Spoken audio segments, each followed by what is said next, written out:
Welcome to DP Law classes. In this video, we'll discuss regarding the theories of corporate personality. So, among the theories of corporate personality, the first one is the fiction theory, and the exponents of this theory are Holland, Savigny, Holland, Salmond, Gray, Kelson, and also Frederick Pollock. So, according to them, a corporation has no real personality as it has no real mind, no will also. So, Salmon expresses that regarding personality which is applicable to an idol, this is also vested with legal personality to a group. So, personality of the corporation is a mere fiction, a figment of imagination, is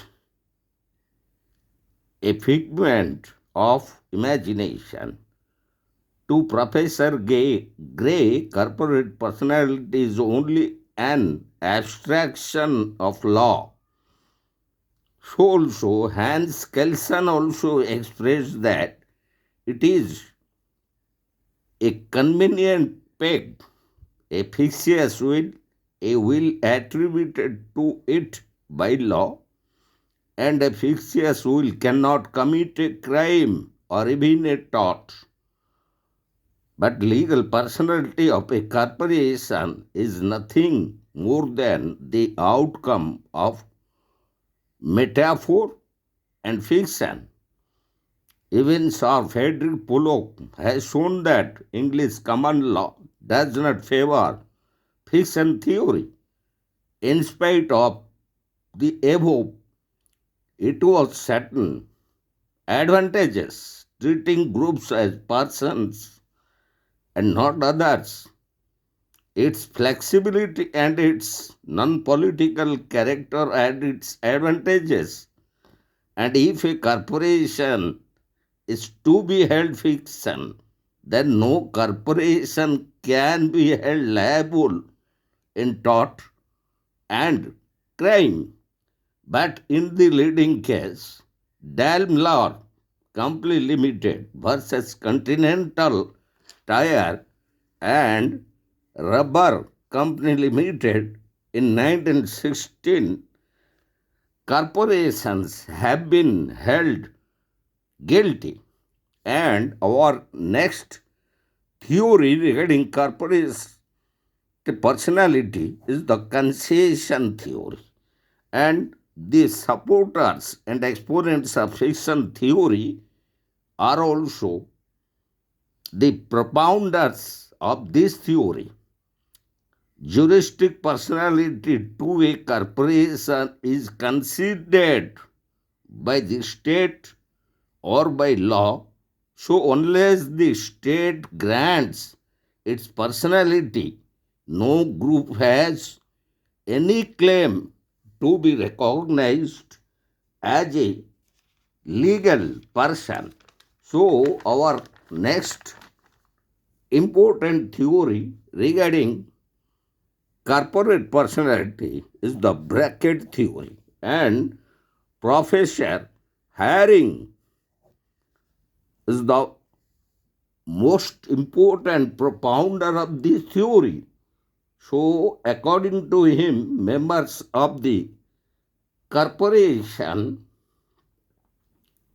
as the bearers of legal rights and as being bound by also duties, supposing several persons form a company and it is inconvenient to refer always to all of them, a bracket is placed around them to which a name is given to understand the real position, we must have to remove the bracket.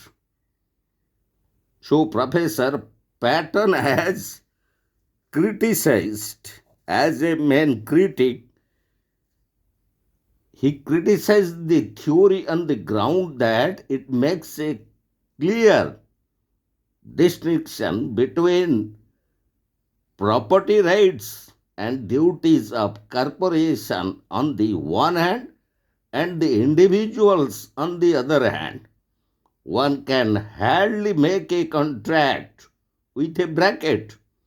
It is socially and economically false and legally untrue, as individuals are the real bearers of legal rights.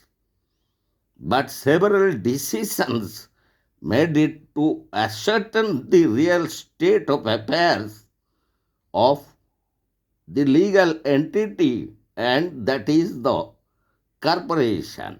So, in different cases, such as the Daimler case, Asbury Railway, Carriage and Iron Company versus Ricci in 1875, agreement in excess of the powers conferred upon the corporation was held ultra vires. So also in Russian and English Bank versus Baring Brothers in 1936, it was held that a corporation had legal personality. And our last one is the realist theory. And this realistic theory expressly provided that its exponents and main propounders like Gricke, Maitland, Brown, and John of Salisbury expressed that a corporation is not a figment of imagination, but its personality is a real one.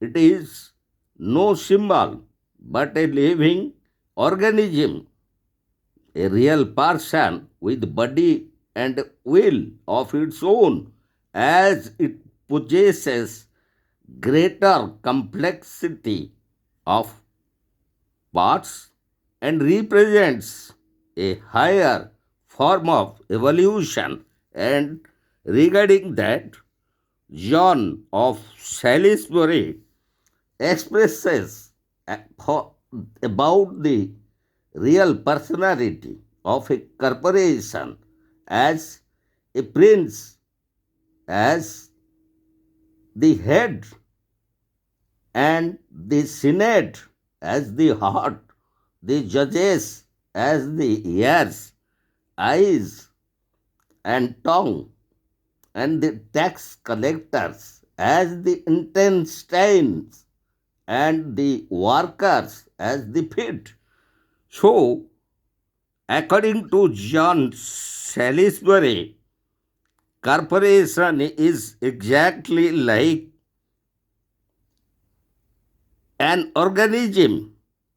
So, in England, unconsciously, corporations have been found guilty of wrongs, and to ascertain the enemy and friendly character of the company, as it was held in Daimler case, and regarding in Connors versus Cunner Brothers versus Cunner's case in 1940, it was held that public policy demands covenants in restraint of trade, so also to prevent fraud in a corporation, as it was held in Re versus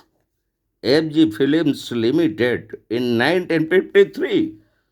So, corporation was having legal personality as it was held in that case.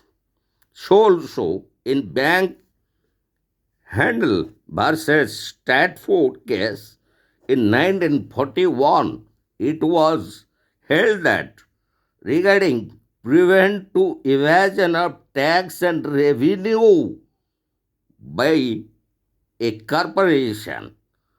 So also in Robota case in 1957, the very purpose of justice was held of every corporation and so also public corporations as due to rationalization the very nationalization of LIC, railway, bus transport, airways, etc., and their rights, privileges, powers, and immunities are delimited by the statutes which create them, as it was a famous decision in the leading case Tamlin versus Hannaford in 1949. So the realistic theory and its exponents held that the corporations have real mind, real will, and they are not figment of any imagination. They bear real personality and they being aggregate under a living organism with a living body and will of its own, as it possesses greater complexity of parts and represents a higher form of evolution. So finally, we found that the corporations have real legal personality.